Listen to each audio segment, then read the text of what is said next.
My husband and I met on the BYU, the Brigham Young University track and field team many years ago. How long ago was that? Almost 17 and a half years. Oh, 17 years ago.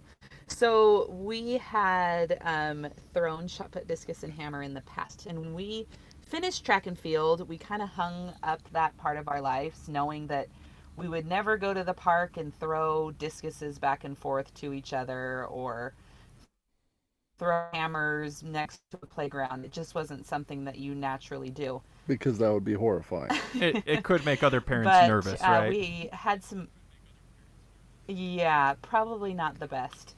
So we had some friends stop us in church and they said, "Hey, have you guys ever heard of heavy athletics or Scottish games?" And we had no idea what they were talking about. I mean, like most people, we were familiar with the caber toss, which is the big log that you flip over. But other than that, we knew nothing. So that night we went on the computer, researched it, and that's when we found Utah Heavy Athletics. And we signed up for our first games, which I think was just a couple weeks away, wasn't it? Yeah, it was pretty close. Oh, so you dove right So into it then. yeah, we just thought, you know what, the best way to do it is just to sign up. And so we just showed up. We didn't have a kilt, any background. I think we had watched some YouTube videos. Yeah, mostly bad ones. And which games was it that you were signing up for? Was it the Utah games or was it the pacing games or where were you? What happens is there are. This was right after the Utah Scottish Festival that year. There are what we call backyard games or little games that are mostly just for the athletes. Gotcha. And then there are games that go along with the Scottish Festival that are really well known. This was just one of those backyard games. We didn't have a kilt yet, which you have to have a kilt for the bigger games. And we just went just to go see what happened. It was on a Saturday in a park somewhere in Salt Lake County. I can't remember exactly Yeah. where. And we showed up to go throw. Awesome. Yeah, so that was our first experience with the games. And we did the whole 9 events, which that's what they require. And by the end of the day, we looked at each other and went, this is cool. We want to keep doing this. That is cool. Now, I wasn't aware. So is that the case at all games that if a competitor wants to do like if they want to do caber, they also have to do weight over bar and everything else that's offered? They actually have to do all of the events offered, and you're scored on every event. So it's kind of like a decathlon that's all about throwing. Interesting. But for example, there are 9 events, and it's a golf scoring. So if I were to take first in all 9 events, I'd have a score of 9, and that would beat everyone else on the field. So if you don't do an event, you automatically take last, and you probably just lost the day. I see. Yeah, so it's not like track and field where you would choose 2 or 3 events that you're really great at. Everyone does all 9 events. And that's why the throwing days are so long, because you usually start around 9 o'clock and then don't finish till about 4 in the afternoon. You've had But it it going till definitely like levels 7. the playing field. So, how long did it take before you got some kilts? After that day, that one Saturday, we went and bought some kilts. Went and ordered some kilts because we didn't. You don't just walk down to the store. Yeah, We ordered some if kilts only. and signed up for our next games. Yeah, that'd be nice. Cool. So, So yeah, that one happened pretty quickly because it was a lot of fun. so after you dove right into it, went right to a games. Did you step in and throw anything that day, or were you mostly watching? Oh no, we threw everything that day. Yeah, you Chelsea got right into won. it. No. You took second that day? I think I took second and Overall? I took first in the novice class. yeah. Really? In the women, and that's perhaps the next question. When you show up to a games your first time, you don't have to compete against everybody on the field. There are different classes that allow you to go against other novice throwers, for example. I see. Except in one case, usually men are not competing with women. It's different classes with different levels of skill and different size, even. Yeah, so you only compete with people who are at your level, which is really nice. So usually in a larger games, there would be a novice class, which could be your first, second, third games where you're still figuring everything out, and you would only compete against the other novice throwers. Then as you improve and get better, you would move to a C class. then a B class, and then ultimately an A class, depending on how many years you've thrown, how good you are, how well you're doing, which makes it really nice because it continues to support people who may not be as athletically inclined or maybe new to the sport. Yeah, that's. I'm finding this very attractive. I hadn't really realized. I hadn't really thought of it before, but I know that for a lot of, so like I'm coming to this from the competitive pipe band side of the games, Mm-hmm. and I know that for a lot of pipers and drummers, pipe band is attractive because after high school and college, what else can you do if you've been in marching band or in a drum line, etc.? Well, pipe band is a great option. So Yes. it's I hadn't even thought of this aspect for the heavy athletics where you two were coming from track and field, and this was a way to kind of continue. Yeah. And obviously, now that we have been throwing for 6 probably years, going six into or 7 years, between 6 and 7 years, we both compete in the A class, and we do well in those classes, but it's still fun at every games to see the new novice throwers and to support the C and the B throwers. And that's what I think keeps the sport fresh and new, because we continually have new competitors and new blood out on the field. Mm. Now, I've committed a classic podcast host error here. I was too excited to start talking to you. I should let you introduce yourselves. Do you want to take turns just saying who you are and maybe where you're from? Yeah. ladies first. Okay. My name's Chelsea, and we're the Forsythes, and I'm originally from Southern California. And like I said, we met at BYU, and we raised our family for 10 years in South Jordan outside of Salt Lake City.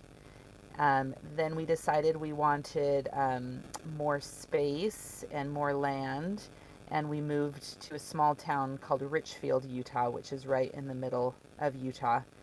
And we built a house on an acre, loved it there.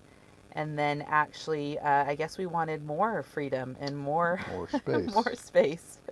And just in the past 2 to 3 months, we sold that house that we built and bought a trailer. And we are now traveling the country with our 6 kids in a fifth wheel. And so right now we are currently on the coast of Texas. Which is supposed to be warm and it's not. Disappointing. At this day, it's cold. Which and so for the listener, if with the kind of any delay or sort of audio discrepancies that you might hear, this is the reason why we're speaking to you, but on location, as it were. Yeah, pretty Yes. much. We don't have any wired internet, or we're running off a generator, actually on the beaches of the Gulf of Mexico. Well, I'm jealous. Well, and for me, mine's going to be a lot shorter because she already covered most of it. My name is John. I was actually born and raised in Utah and was living in Richfield when I graduated from high school, and then went off to college and found her. And really, that's, other than the fact that I'm a great big guy, which kind of helps with Highland games, that's the most interesting thing about me, is I'm married to her. So, in the since you started doing Highland Games, have you ever taken a year off? Have you ever not gone? No. Except for me. Well, I've had 2 babies. 2 babies Yeah. in the meantime. Okay. That seems Yeah, well, like a reasonable excuse. Yeah, it's a pretty good excuse. Yeah. Although I say that, and I have both competed probably at 6 months. 6 to 7 months pregnant and 6 weeks after I've had a baby. And what do you say, Chelsea? Does that make it better or worse? Does it give you a little extra, or does it pull you back a little? It's definitely harder working with that counterbalance of a big belly, but they couldn't keep me away. I love it. I love the sport too much. Very And cool. she still competed well in both those instances, by the way. She was ticked off she lost.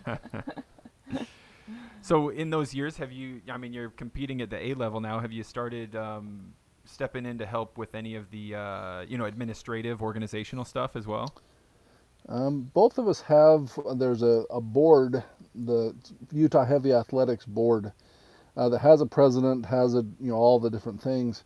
Both of us have helped out a little bit, not in a big way because we just haven't. We've still been throwing a lot. For And we example, have 6 children. and we have 6 kids. We're slackers that way. For example, I'm still one of the chief judges. There's 2 chief judges in that board, and I'm going to be gone for the entire year. So mostly I help, arrange for judges and help if there's a rule dispute. Mostly because of experience and because I'm opinionated, and so I tell people what I think anyway. They might as well make it official. Also, we always try and show up the day before or early to help set up, and then definitely stay after to help take down. And that's kind of the great thing about this community is we all understand no one's making money doing this. So we're all here to support and do what needs to be done to get the games to happen. Yeah. So on that note, I'm curious. So like where I'm coming from, the pipe band world, where we've got the Western United States Pipe Band Association and the other associations. Um, what kind of governing bodies are there in this world of heavy athletics? Is it largely in Utah you compete within the Utah sort of chapter, or is there like once you're a champ in Utah, do you go on to a national games once a year, or like how does that kind of play out? There isn't one governing body, which in some ways is nice and other ways is not. There does tend to be different chapters. For example, ours, UHA runs games in Utah. They've talked about or helped with games in Idaho before. There are other associations like that through the country that will run games just because it's hard to have all the equipment you need to put on an entire games by yourself. Sure. And so you'll have a festival that reaches out to UHA, for example, and says, hey, can you come and run a games? And so there's that. There are a couple of big championships, mostly because they started saying it was a championships and then everyone said, okay, that'll be that. There's one up in Enumclaw, Washington, which is like a national championship. And then there's actually 2 different world championships that are put on every year for the amateurs. And one is in Minnesota, right out of St. Paul. And then there's another one that's called the IHGF championships that actually goes over to Europe and competes over there. Both of those were canceled this last year because of stupid COVID. But there are those which are really just organizations stepping up to say, let's have a big championships, and then they organize it and invite the top throwers or who are supposed to be the top throwers, and they put on a competition with all of them. I see. And as well as what John has said, there is also a national database, which is called NASGA, NASGA, North American Scottish Games maybe? Association. I think that's what it is. But what happens is after you compete at a games, whoever was running the games will enter all of your throws into this national database, the distances of your throws. And then you are ranked nationally by how good you are. So you can see how you compare with other throwers all over the country. And that's usually what they look at when you're trying to qualify to attend to compete at these higher level games. I see. I see. So I'm assuming that the heavy athletics is similar to piping in that it's mostly for pretty much everybody. It is a passionate hobby that is also really expensive in both time and money. People are only doing it if they love it. But are there any instances of throwers having any kind of sponsorship? Some of the top throwers. There is actually a pro division, more on the men's side. On the women's side, they call it the elite division. There are some people who are actually able to make money off of it, although not much more than a part-time job from what we hear. Yeah. But for example, if you are an amateur and you're hitting really, really good marks consistently, then there are games that have pros come to compete, and you can contact them and have them invite you as a pro to come and throw. That's really cool. It's something that as soon as you start doing that, then you really can't compete as an amateur anymore. And so it limits how much you can do. So if you're not really good, if you do that, you can basically end your career because you can't go to the games around you anymore. But there are pros on the men's side. The women's side, it's just there are only a couple of games that really do that. And so I don't think you have to stop competing as an amateur on the women's side. You just happen to go to those games and they'll pay you if you win. I see. And the nice thing about Scottish games is, yes, you have to buy a kilt. Yes, you have to pay the entry fee, which is usually, I don't know, $20 to $30. But as far as actually having to have all the equipment, people are very good about being resourceful and using what they have to try and simulate what a weight or picking up stones out of a river, welding different weight sets together on a chain with a handle. You don't necessarily have to go into debt to be a thrower. It's not that expensive when you're starting out. I You see. know, as you get better, you may want to purchase certain pieces of equipment to practice with in your backyard, but that's definitely not necessary as it would be, to buy a bagpipe. Right, I You gotcha. need to have a bagpipe to be a piper, right? Right, yeah, You and don't necessarily, you can just go find stones and weights and kind of, Yeah. fiddle your way around to become a thrower. yeah. Yeah, so I've been playing pipes for like 15 or 16 years. I started when I was a teenager, and ever since I was a teenager, I've always been really interested in the athletics. I pretty rarely could go and watch them because I usually was getting ready for either a solo or a band competition. But watching them through the trees, Yeah. from the other side of the park. Mm-hmm. And I've always been interested in getting into it. I'm not a particularly big guy. I need to compete in featherweight or the similar. Lightweight. Yeah, the lightweight division. But I did recently join a Utah heavy athletics like Facebook group just to kind of see like Mm-hmm. how do we get into this? How do people train and stuff? Hmm. And honestly, the one that still blows my mind I don't understand is how on earth does a person learn or practice to toss a caber? um, the answer to that one is you on that Facebook page. There's a guy named Joel Sims. Mm-hmm. Um, Basically, anybody who's doing Highland Games, I have yet to see an exception to this, is willing to have other people come and practice with them and learn about the sport. And there are groups, especially in northern Utah, that are really big into that. Joel has practices all the time in the spring and summer. Tyler Anderson also runs them. Joel is the king of cabers. He's really good at them. Frustratingly, because I still compete against him on occasion. Yeah.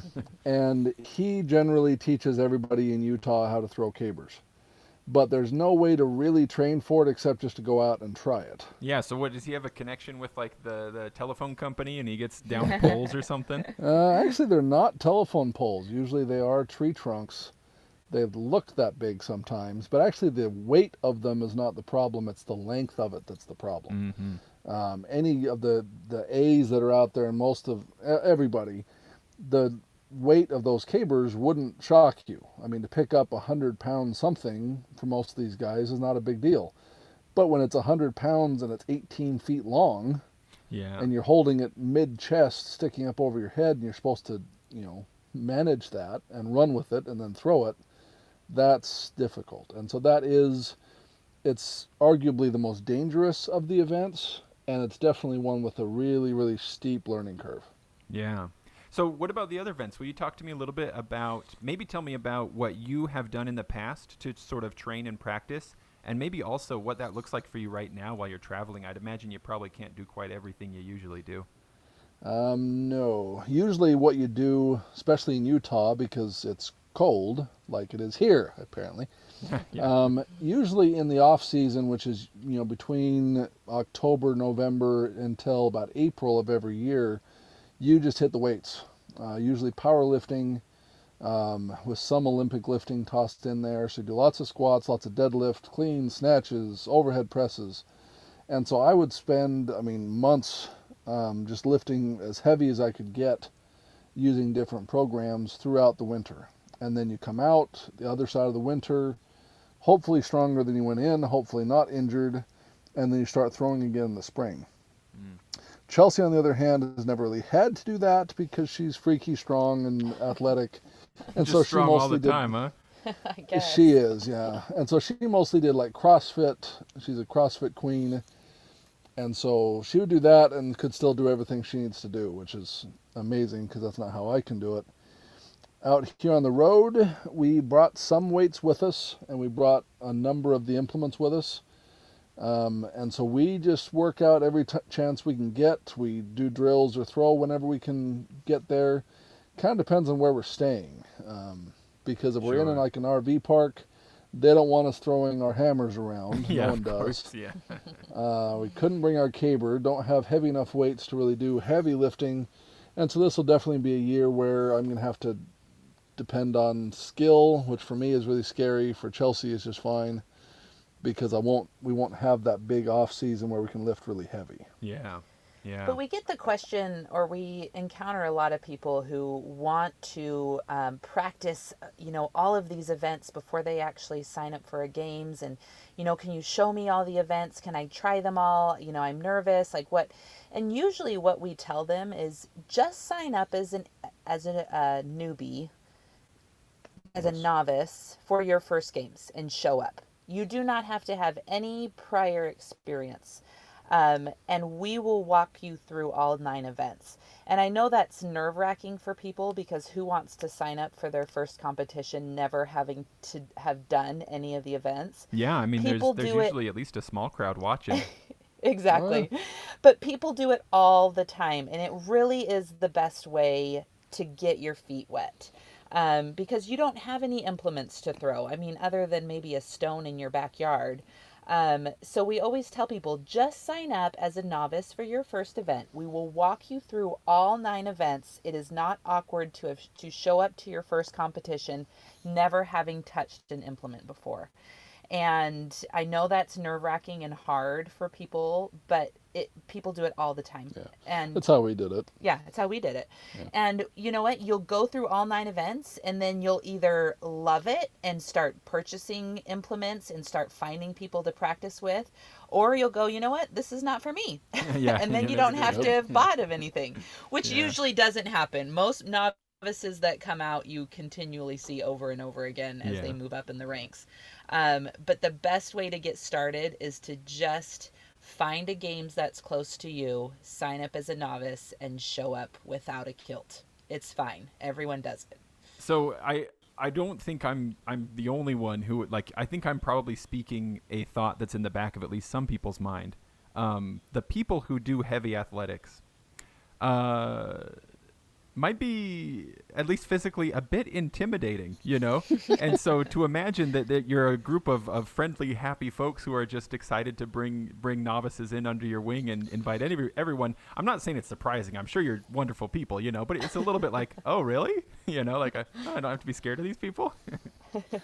Well, I can address that one, and there really is a good group of people. We've done competitions all the way across the country, and because we're really big people, if you have somebody who's just a jerk, we're probably going to drum them out of the sport. Yeah, I got you. And so that's not a big problem. I'm probably the biggest person on any given field, Being 6'6", being and 6'6" and 300 way more than 300 pounds. That 300 is the goal, right? 300-ish. But really, it's not about that. If you got somebody who's actually a jerk, I don't see that very often, and those we don't really let stay around very much. But instead, we're all there to help. We've all been there very recently.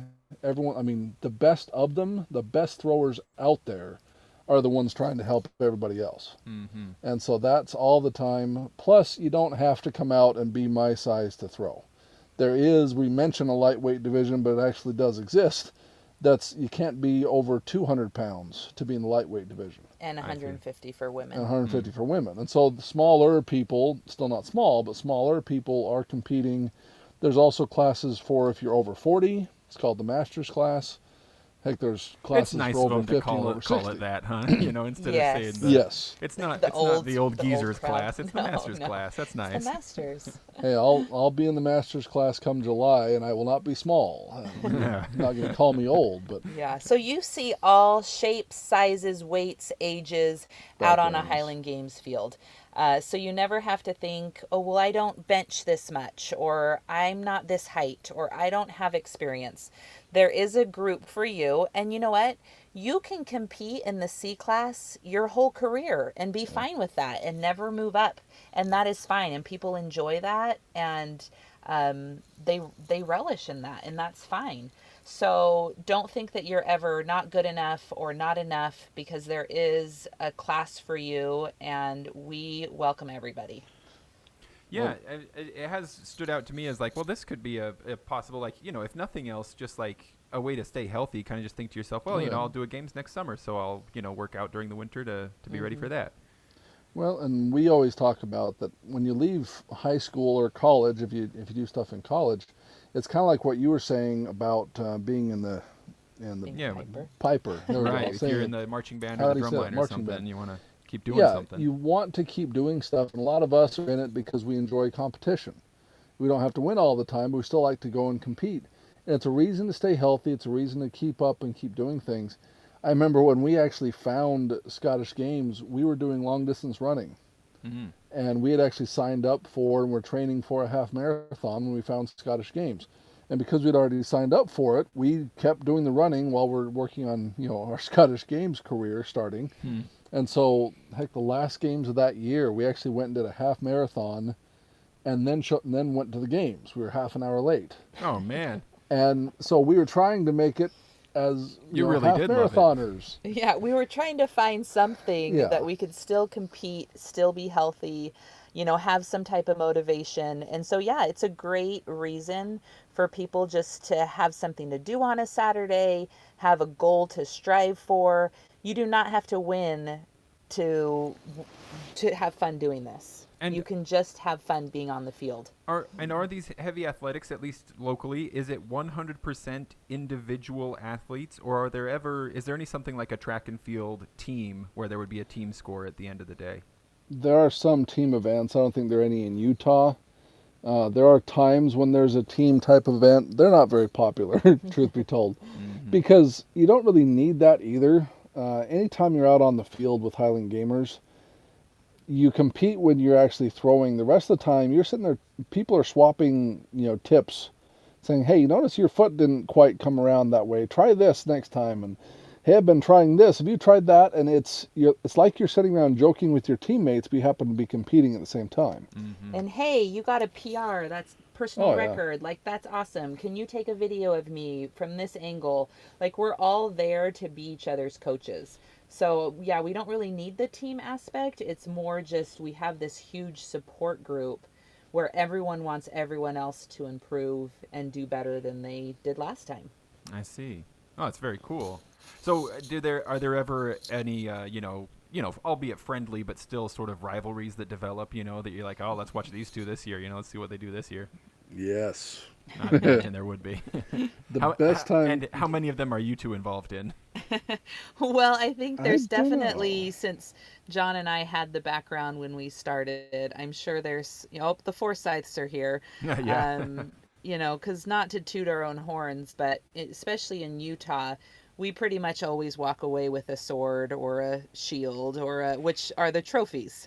And that's honestly, that's one of the coolest things that really has always attracted me to it. I'm like, as a pipe band, I've got like a plate before, and I'm like, well, that's something, but I'd much rather get a sword.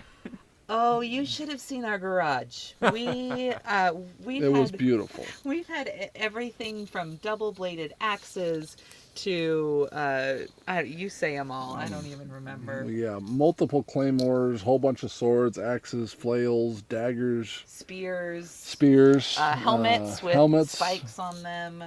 which is always fun because Chelsea doesn't care at all about that stuff. Oh, I really? just want a gift card. But then, she'll take first and I'll take second, and I go home with two new weapons. It's wonderful. Yeah, that's right. That's right. She just hand it right Our to you in the kids car. love it.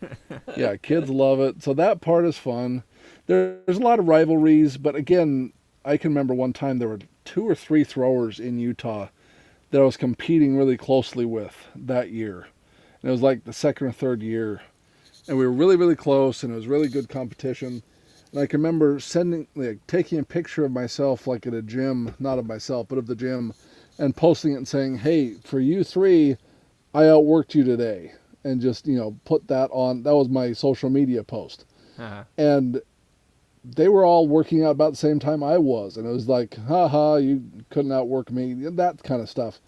And so there's lots of rivalries, not any that get really vicious or anything like that. It just pushes you to get better. Sure, yeah. And that was a lot of fun. Those years were some of my favorites. So when we're talking about the events themselves, let's say we have somebody showing up for the first time ever. I think it's pretty clear that the caber toss is probably the biggest learning curve. Is there any one event that, in your experience, is probably like sort of the most natural for just about anybody to just kind of pick up and go? No. I would say probably weight over bar seems to be, as long as you, weight over bar is when you are competing for how high you can throw a weight. And so you get 3 attempts at each height over your head. So you swing the weight through your legs and up and over your head over the bar. And it seems like a lot of people, since you don't have to move your feet, you're not traveling anywhere. You're really just swinging a weight through your legs and up over your head, kind of Oh, like a kettlebell and then would. trying to make sure it doesn't land on you, right? That's kind of Yeah, the I was key going to part at say, the as end. long as you keep your eye on the weight Yeah. as it goes up and over your head, that's the hardest part of it. So people seem to pick that up pretty quick, Yeah. pretty Especially if naturally. you're, because we get a lot of strong men and power lifters and stuff like that. Especially if you're a little bit on the stronger side, beginners tend to do fairly well with that one. Yeah. So that's a good confidence boost maybe for a Yeah, beginner to. As yeah. long as they survive, yeah. Yeah, as they're long as it good doesn't to, hit them, right? Yeah, I think the other one would probably be like a both the braemar. stones. Yeah. Um, there's 2 different stones that you throw. That one is light and one is heavy.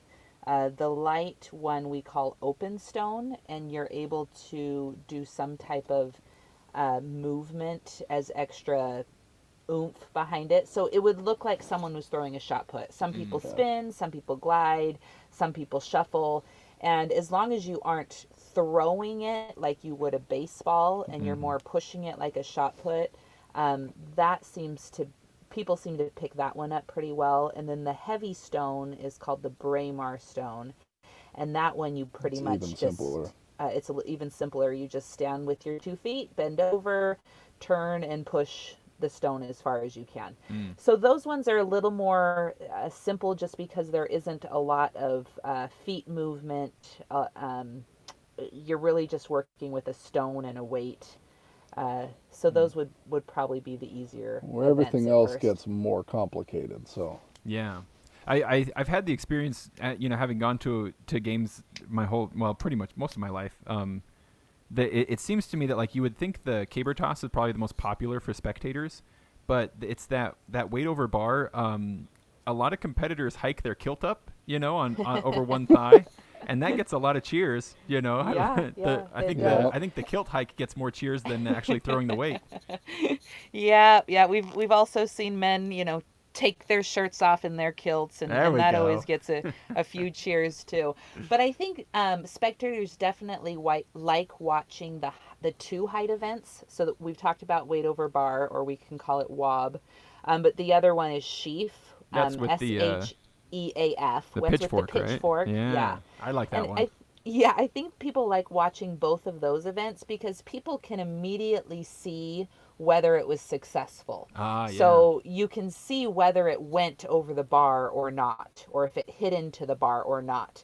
Where when you're watching distance events, you're like, well, was that further than the last one? Or Right. what place are they it in? could be a world record, and it looked a lot like all the other throws Yeah, from the yeah. stands, and so those are Yeah. a little bit harder. Yeah, so I think definitely from what we've seen, the spectators love watching caber, of course, because that's like the ultimate. Let's run with a tree log and flip it over, Right. and the 2 height events seem to be the highlights of the games. But between the weight over bar and the sheaf toss, which I'd imagine the sheaf, that's probably itself like that bundle is probably lighter than the weight itself. But which of these do you think is more accident prone?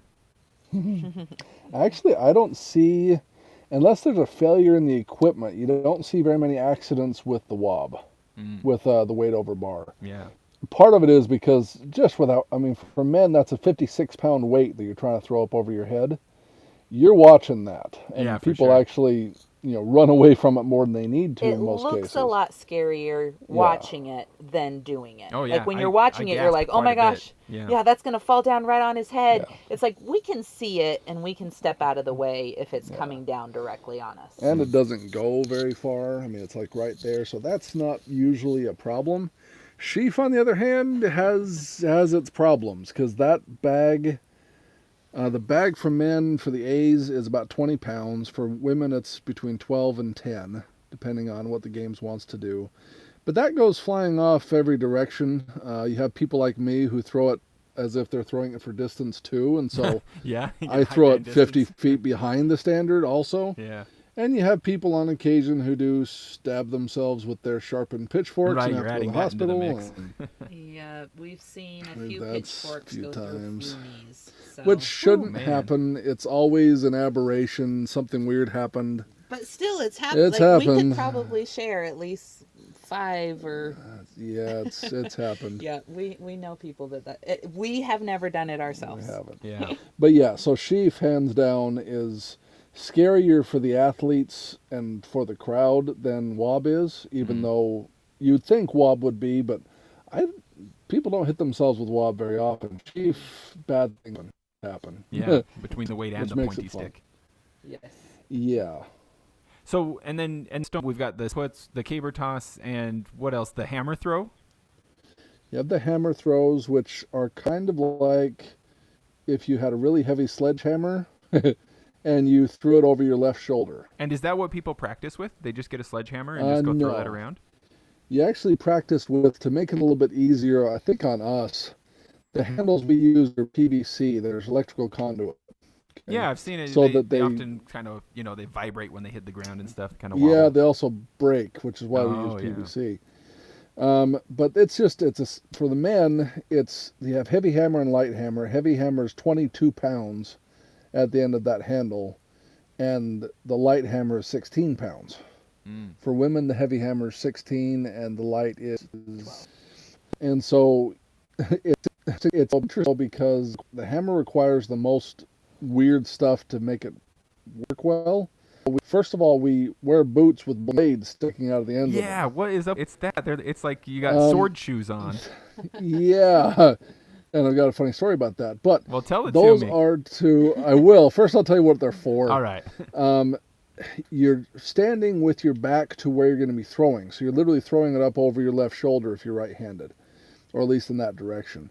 The blades, you actually stick them down underneath the grass, like into the turf, so that you can lean backwards without falling over. Yeah, I watch these 'Cause if guys you do it, can- and sometimes they lean so far. I'm like, man, that's got to either Oh, feel yeah. really good or really bad. Because if you can imagine that centripetal force of you swinging that hammer around your head 2 Yeah. to 3 times before you release it, your feet are going to just flail right out from under you. Yeah. So that's why we have the blades to kind of stick our feet to the ground so that we can swing that hammer around without falling on our bums, which sometimes it still happens.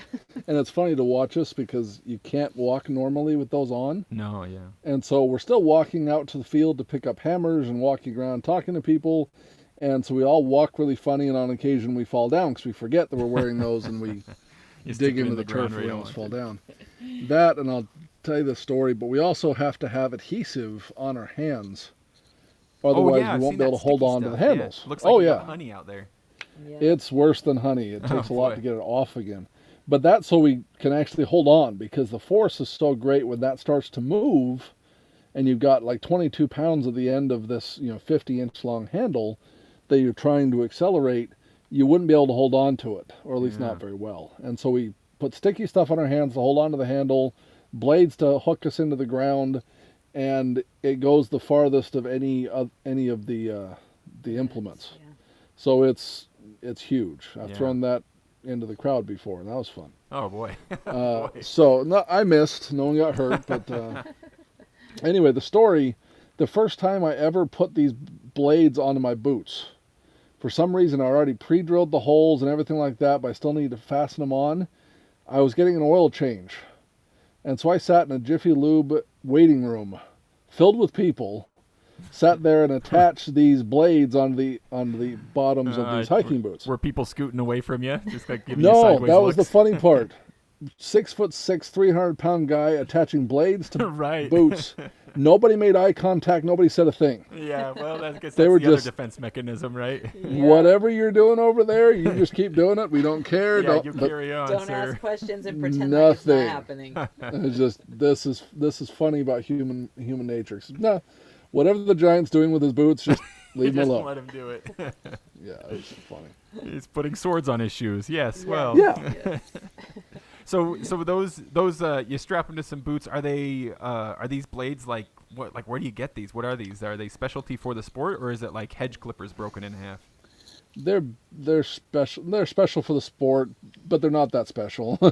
And they aren't necessary. It's just as you improve and get that hammer going faster, it's They kind of the become next more step. so. Gotcha. But I would say only a few of the B class and most of the A class have them. But So, it's not so your novice necessarily- thrower isn't gonna have to show up Your with novice swords on thrower's their not shoes. gonna. No. No.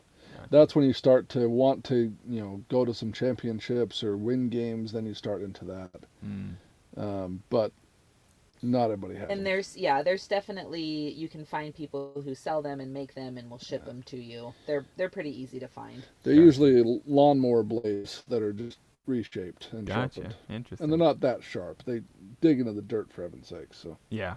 If they were sharp, they wouldn't stay that way for long. Yeah. no, they don't. Now, I watched I watched a really cool series of sort of documentaries about people who pick stones up all over the world. They did like one on Iceland and one in Spain, and then they did one on Scotland.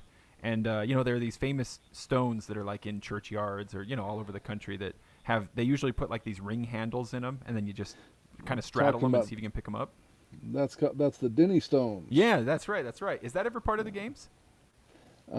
Kind of. The Denny stones obviously don't travel much. No, sure. I'm sure they don't. But there's a lot of crossover between that and us. There's a guy in Utah named Ryan Stewart, who's our only pro out of Utah, and he's since retired from the throwing, but he's went really big into the stone lifting. And there's actually a documentary coming out soon about the ones he's doing here in Utah.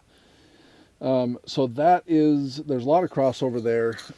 Often at games there'll be an extra event that's just a crowd pleaser. That's just for the fun of it. And so Yeah. you have the 9 typical ones, but sometimes there's an extra lift one. this stone over here, or lift Yeah. these stones with handles and walk with them, Yeah. or lift this stone up to your shoulder and we'll see how long you can hold it. I think people who've been doing this sport for so many years, I think they're just trying to find another way to challenge us, another way to make it exciting, something new. Sometimes there's a cash prize attached to it, that type of thing. So that adds some variety for the yeah, competitors definitely. more than the Yeah. crowd, probably. Yeah. But the natural stone lifting, as John said, is definitely a big crossover for these heavy athletics crowd. And I guess it all dates back to stones that have been in England and Scotland, and like John said, Ryan Stewart has created a whole Facebook group. And Is that the Utah Stones of Strength? Is that what Yes. they're called? Yes. Yeah, Yes. I've got a lot of aspirations. I'm in that group too, though I can't pick anything up. But Awesome. I He would like be seeing other another- people do it. He'd be another fantastic one to interview. Yeah. If you can get a hold of him. But he's created a whole Utah stones all over, and you can get the different GPSs for these different stones, and he's named them and has a story behind them. And they relate back to ancient stones, and you can go around and lift these stones and take video of yourself doing it and post it to this Facebook group. And it's really cool. And that's For super cool. for example, though, probably the best example of that in Utah is at Payson. There are the Payson stones that are similar to the Denny stones. The Denny stones are in Scotland, and they're 700 plus pounds in between 2 boulders. You straddle them and you pick them up, holding onto rings. I want to do that someday. The Payson stones are a little bit over 500 pounds. Again, 2 boulders. The boulders are different weights, different heights. The rings are slightly different in the Denny stones, pretty similar in the Payson stones, though. But at the end of the Payson games, the end of the strongman competition at Payson games, and then at the Highland games, the challenge with the Payson stones is to pick them up and carry them as far as you can. Ah, yeah. And they are awful. How they're far just do awful. you know off the top of your head how far you've made it with them? Yes, because it's a sore point. It's a small number, so it's easy to remember. Yeah. Well, the long-standing record is a little bit over 76 feet, and the little bit over is the hard part. The first time I ever picked them up, I made it 72 feet and Oh, change. you were right there. You were right. I was right there man. before I had my hand half ripped off, and I had to drop them. And then the next time I had a chance to do it, remembered that, and that's the problem, is I went with my memory. I remembered that the record was 76. And so I set up cones at 76 feet Yeah. and carried them 76 feet and like 2 inches. And turns out the record was like 76 feet 9 inches. Oh no. And so I missed it by that far the last time I tried them, and they're awful. I mean, Yeah. you want to can't drop do it them again. after. It's not like, oh, well, No. let me try Yeah, again. give it No, another it's try. like one and done. Maybe I'll do it again in a year. Yeah, you type got to of go But I ice your could have made it forearms another after 7 inches if I thought that. But yeah, those are brutal. So if you have a Yeah. chance to watch people try that, most people, you want to drop it after 2 feet, and so it's You're just Yeah. banging into your Oh. shins as you're walking, and each one they're spinning, and the yeah, left one it's- spins like almost continually. Is and that so by you have to- design or is it No. just an If I went unhappy too far, it would circumstance? literally like spin the handle out of the stone. Yeah. So no, it's just they're just awful. I love them, but they're awful. They're painful. So stuff like that does happen. It's just as an extra event at the end of the day, and yeah, a whole bunch of things like that happen. It's a fun sport. Yeah. Now, what about kilts? Do you guys do you guys get a special? You know, are you wearing like a I don't know what kind of material it'd be made of, but is there some sort of special sporting kilt that would be different than like a kilt that a piper would wear? It's funny that you said sporting kilts because that's exactly what it's called. It's called sport kilts. Yeah. And that's usually where everyone purchases theirs. Because obviously, when you're a piper, you're getting, lots of yardage, lots of pleats, big heavy material, quality.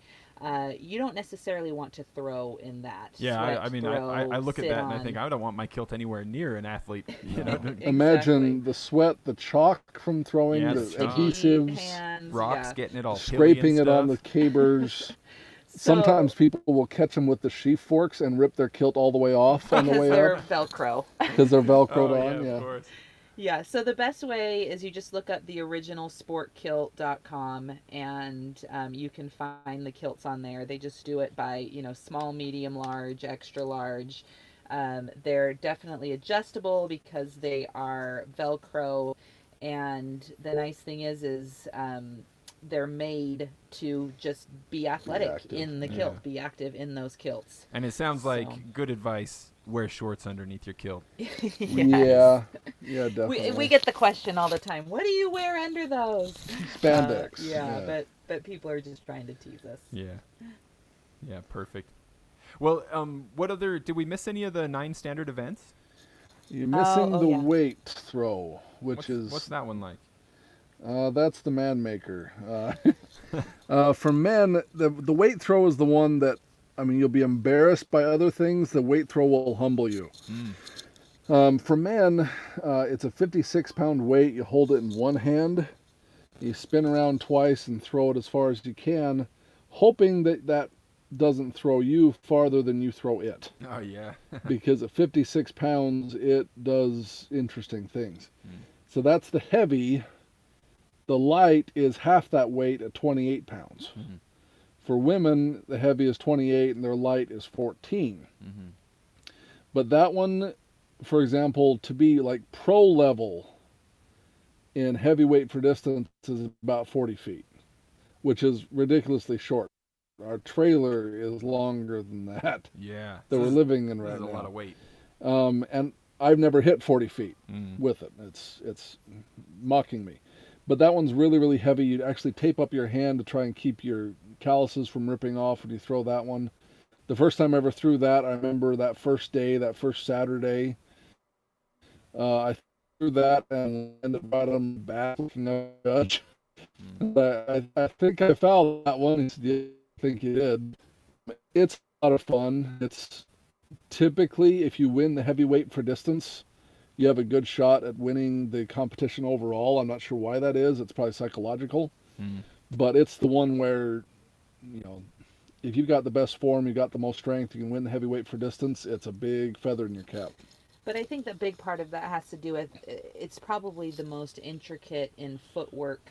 You're spinning 2 times around before you actually release the weight for distance. And as long as you can stay low and counterbalance, then you can get a good throw. But you can imagine how many people fall on their butts and, roll an ankle or get out of the trig. You don't stay in like the box that you're supposed to stay Oh in. yeah. So it's definitely probably the most out of control, um, and can go It's the most wrong. it's the Maybe. most unforgiving. Most Mm. other things you can mess up a little bit and be okay. Heavyweight, you're just toast. Mm. And I've fallen down more times with that. It's you just have to laugh at some of them, but that's the hardest one. I would Gotcha. say by physically taxing, I'd rather throw caber than throw heavyweight for distance. Really interesting. I would have thought caber would be the most difficult of them all. No, not in my Caber takes more experience. finesse. Sure. Caber takes a lot of finesse, but like heavyweight, you have to have finesse, but you also have to be. It's just so heavy. Yeah, you got to have strength and finesse all at the same time. Huh? 56 pounds in one hand. It's just Mm. like you've got to be kidding me. Yeah. I'd rather throw it than walk with it. Uh-huh. So I know that like with piping, we see that like if a new person's coming to piping for the first time, if they and I don't want this to seem like a bar for entry. It sounds to me like anybody who is interested should try this, whether they've done other sports before or not. But I am curious because with piping, I see that like people who have played clarinet, for example, before usually take to piping very quickly and easily. Is it track and field, or are there any other sports that kind of seem to feed very naturally into Highland games or the heavy athletics? I mean. I would say definitely, if you ask throwers who are successful in Highland Games, most of them have uh, track and field in their background. Yeah, makes sense. Um, Other than that, I mean, it's not like, oh, I was a volleyball player and now I'm great at Highland Games. Like, Right, right. it doesn't really correlate. So I think the only parallel that you can draw is throwing in track and field. Other than that, I mean, if you're athletic, it's definitely going to help. If you are a football player and have been in the weight room before, that's definitely going to help. But throwing in track and field is the closest parallel. Makes sense. If you haven't done track and field, then what you end up with are strong men and power lifters, the stronger people who are still athletic. And Mm-hmm. the really good ones are the ones who can be explosive and still really strong. So Gotcha. Or just people who love wearing a kilt and love Scotland and want to be out on the field doing something Yeah. and have no athletic background or no weightlifting experience and just want something to do on a Saturday. We get those too. Yeah. So I'm curious to what degree does your yell affect your distance? Because it seems to me that there must be a correlation there, just from the distance and all the yelling that I hear. You would think so after hearing some people yell, but in hammer, it's required. It's in required, hammer, huh? it's Can't have a good throwing hammer without a yell. Yeah. In weights, it's more like oh no. It's more an oh no yell. But hammer, you can yell pretty good. and in sheaf it's probably like a phew, I didn't stab myself in the Right. knee. A relief. So Yeah. it has seemed to me that like I don't think I'm the only piper or drummer who's been interested in trying Highland Games, but what I thought was a limiting factor before was basically that on the day of a Scottish festival where there are bagpipe band competitions happening, I wouldn't have time to go back and forth, especially if I was changing my kilt and stuff. I hadn't realized that there are other games happening for heavy athletics aside from, the few a year that there's a pipe band competing at. Oh, definitely. Pre-COVID, Pre-COVID, stupid thing. there would be anywhere from, I would say, the big events. There's probably two or three where there would be pipe bands. Mhm. But other than that, there's at least 5 to 6 or 7 other small backyard games that we don't have pipers or a big festival going on. So if pipers and drummers want to do this, could totally do it. Just come to the backyard games. Yep. So obviously, if you're in Utah, you're going to look up UtahHeavyAthletics.com and you can look up the schedule, and you'll see right on there where the events are happening.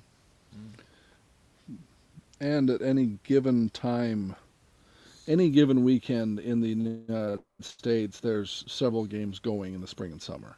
So it also depends on where you are, because, yeah, you could go to 2 or 3 every weekend if you wanted to. It just depends on where you are in the nation at the time. Yeah.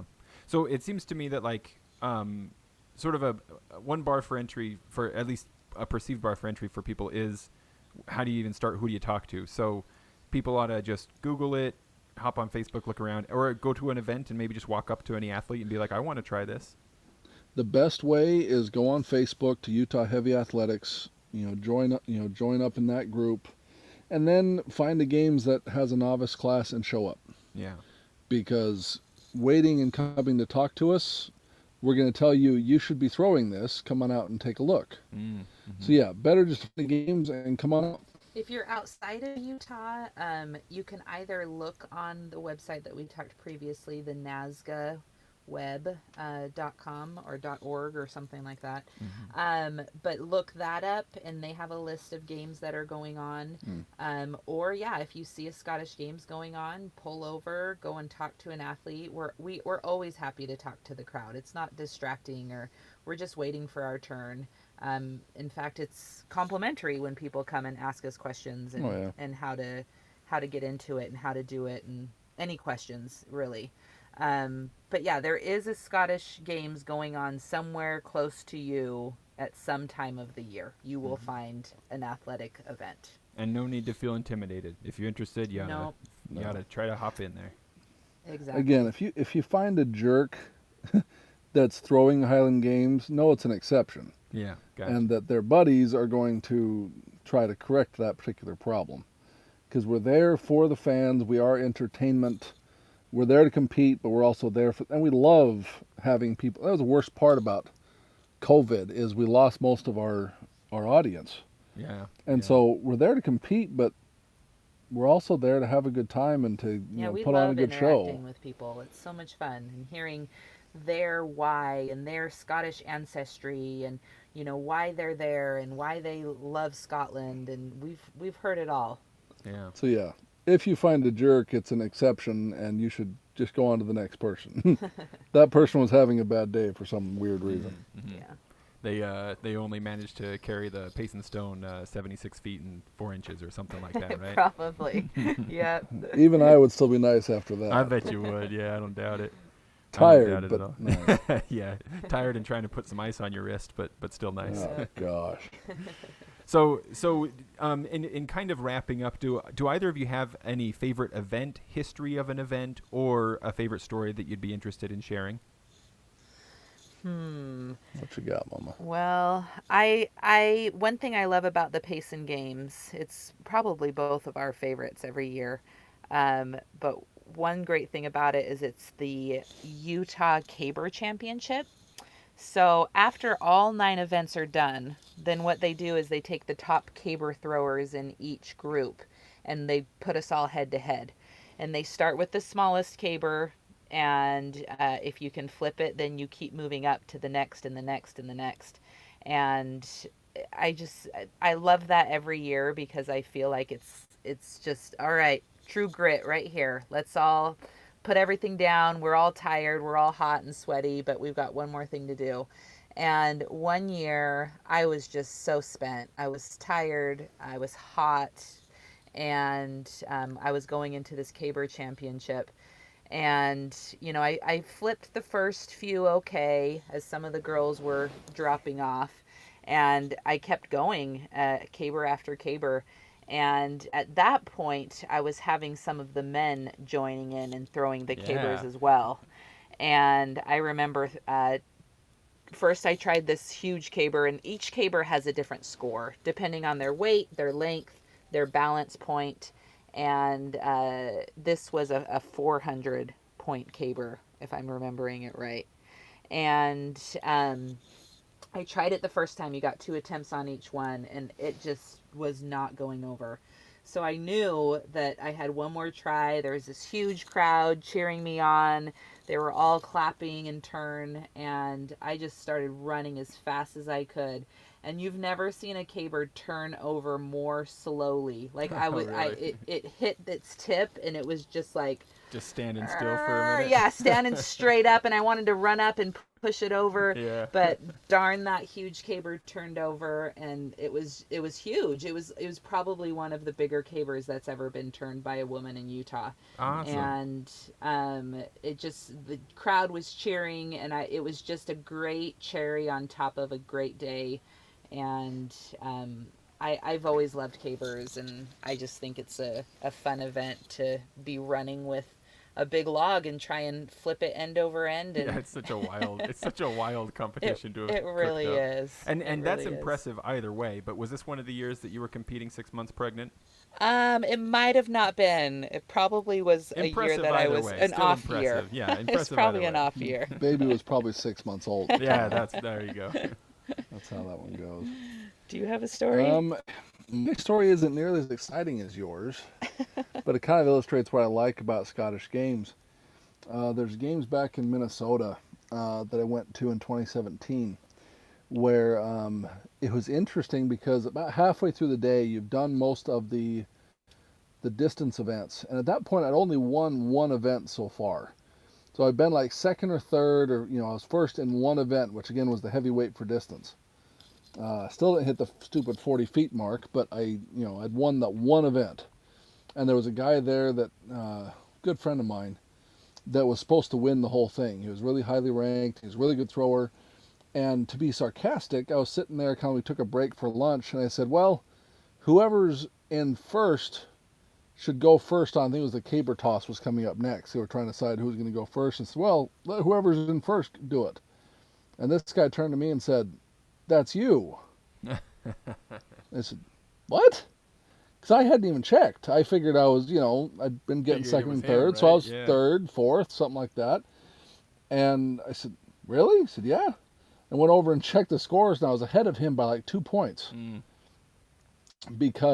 And I went on to win that day. But the funny part about it was I still only won the one event out of 9. Well, actually in that game it was 7 the entire day. But I was more consistent than he was. He had a bad event, and I had only one that I even won the thing. But because I was more consistent through the day, Yeah. I won, which was fun because it means you don't have to actually come out and beat everybody at each of their specialized events. Yeah. I couldn't beat him in hammers, for example. He's way too good at hammers. I wasn't going to come close. But I could be more consistent throughout the day and end up winning that one. And that was fun. And John is being way too humble, not telling the rest of the story. That was the Amateur World Championship that he won in 2017. Hey, all right, John. Yes, it was. Awesome. So I mean, but like that, honestly, like as a person here, for me personally, who's like interested in trying this, that does lower the bar for entry a little bit for me, because it's like, well, I feel like I have to be an expert in 9 sports in order to go and try this, But to suggest like, no, you can kind of hold your ground in all of them decently, you actually have a chance. Yep. And that's the thing is some days you do better in some events and worse in others, and some days you do awful in all of them, but it really just depends on who you're going against that day and how they're doing. And so with 9 events, you really never know how it's going to turn out in the end. But that's part of the fun. One main reason why I love Scottish games is I can prove to my kids that it's not all about their Saturday soccer games and their activities, that mom and dad can make goals too, and that we can work towards those goals and sometimes win and sometimes lose and walk away with nothing. And I love showing that women are strong too, and that we can be successful and have a good time doing it. So if you want to follow any of our other adventures, we are on Instagram as 8, like the number 8, Kilted Travelers. We'll be getting all of our matching kilts soon, so that will be fun. And it is the numerical number 8, Yes, Kilted the number Travelers. 8. Okay. Yeah, 6 kids, and John and I make 8. So 8 Kilted Travelers. And we currently, like we said, we're traveling around the country, and hopefully we'll be able to hit as many Scottish games as are open this year. Yeah. That's kind of the goal, to see what Scottish games we can find as we're traveling around and hopefully join in on. We also have some videos on YouTube. Our YouTube account is called Kilted Beauty and the Beast. Perfect. And you can look that up, and we actually have quite a few Highland game videos on there. that you can go and check out. And we even have a video on how to join in the Highland Games. Mm-hmm. Oh, excellent. I will find that and put a direct link to it in the Perfect. show notes for sure. Great. Yes. And Okay. When it comes to the Highland Games, it's really something that you have to come out and try at least once. Most of us, we tried it once, we got hooked, we're still doing it. But you don't have to be the biggest athlete in the world. You don't have to be Scottish. That's an important point to toss out there. You just have to love competing and want to come out and try something new and then just get into the community. We have people who don't even throw anymore. They've retired from throwing. It was too hard on them, or they had an injury or a knee replacement or something like that. But they're still helping. They're still in that community. We make lifelong friends that are just a lot of fun. And it's something you should come out and try. If you've ever thought about it, the way to do that, go on Facebook, Utah Heavy Athletics, or go online, utahheavyathletics.com, and start talking to people and make a plan to come out and try games. You won't be sorry that you did. It'll be an awesome Saturday. If you don't do it forever, that's fine, but it'll be worth a shot.